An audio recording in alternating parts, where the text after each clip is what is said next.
ബഹ്റൈനിലെ ബുഹൈർ വാലിയുടെ പഴയ രൂപവും ഇപ്പോഴത്തെ മാറ്റവുമാണ് ഈ ദൃശ്യങ്ങളിൽ കാണുന്നത്. സോഷ്യൽ മീഡിയയിൽ റീൽസുകളിലും മറ്റും ഈ സ്ഥലത്തിന്റെ മനോഹാരിത കണ്ട് ആളുകൾ അങ്ങോട്ടേക്ക് പാഞ്ഞെത്തിയ ശേഷം അവിടെ വരുത്തിവെച്ച മാറ്റങ്ങൾ കണ്ടാൽ അധികൃതർ ഇപ്പോൾ ഇതിന് കർശന വിലക്ക് ഏർപ്പെടുത്തിയില്ലെങ്കിൽ അത്ഭുതമുള്ളൂ. അത്രമാത്രം ഉത്തരവാദിത്തമില്ലാത്ത ഇടപെടലുകളാണ് സന്ദർശകരുടെ ഭാഗത്തു നിന്നുണ്ടായത്.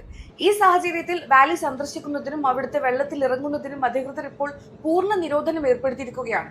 നിയമം ലംഘിച്ച് ഇനിയും ഈ സംരക്ഷിത മേഖലയിലേക്ക് അതിക്രമിച്ച് കയറുന്നവർക്കെതിരെ കടുത്ത പ്രോസിക്യൂഷൻ നടപടികൾ സ്വീകരിക്കുമെന്നാണ് അധികൃതർ നൽകിയിരിക്കുന്ന ശക്തമായ മുന്നറിയിപ്പ്. നമ്മുടെ ഭാഗത്തു നിന്നുണ്ടാകുന്ന അശ്രദ്ധയും മോശം പെരുമാറ്റവുമാണ് 45 മില്യൺ വർഷം പഴക്കമുള്ള ഈ പ്രകൃതിദത്ത വിസ്മയത്തെ ദുഷ്കരമാക്കിയത്. വാലിക്കുള്ളിലേക്ക് വണ്ടികൾ ഓടിച്ചു കയറ്റുക, സംരക്ഷിത പാറകളിൽ വലിഞ്ഞു കയറുക, പ്ലാസ്റ്റിക്കും കുപ്പികളും യഥേഷ്ടം വലിച്ചെറിയുക, അവിടുത്തെ പുൽമേടുകൾ ചവിട്ടിമെതിക്കുക തുടങ്ങി വലിയ രീതിയിലുള്ള നാശനഷ്ടങ്ങളാണ് ഇവിടെ വരുത്തിവെച്ചത്. സന്ദർശകർക്കായി ഔദ്യോഗികമായി തുറന്നു കൊടുക്കാൻ സർക്കാർ പ്രഖ്യാപിച്ച ഒരു സംരക്ഷിത പ്രകൃതിദത്ത പ്രദേശമാണിതെന്ന് ഓർക്കണം. കൂടാതെ അവിടുത്തെ തടാകത്തിലെ വെള്ളത്തിൽ ഇറങ്ങുന്നതിനും വിലക്കേർപ്പെടുത്തിയിട്ടുണ്ട്. ഈ വെള്ളം മലിനമാകാൻ സാധ്യതയുണ്ടെന്നും അതിൽ ഇറങ്ങുന്നത് നമ്മുടെ തന്നെ ആരോഗ്യത്തിന് ഹാനികരമാണെന്നുമാണ് സൂചന.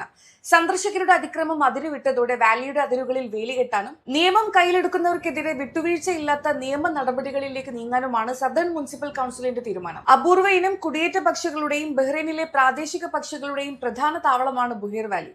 ഇത്തരം സ്ഥലങ്ങളുടെ പരിസ്ഥിതി പ്രാധാന്യത്തെക്കുറിച്ച് ഒട്ടും ബോധവാന്മാരല്ലാതെ സന്ദർശനം നടത്തുന്നതിന്റെ തെളിവാണ് ബുഹൈർ വാലിയിലെ നിലവിലെ സാഹചര്യം.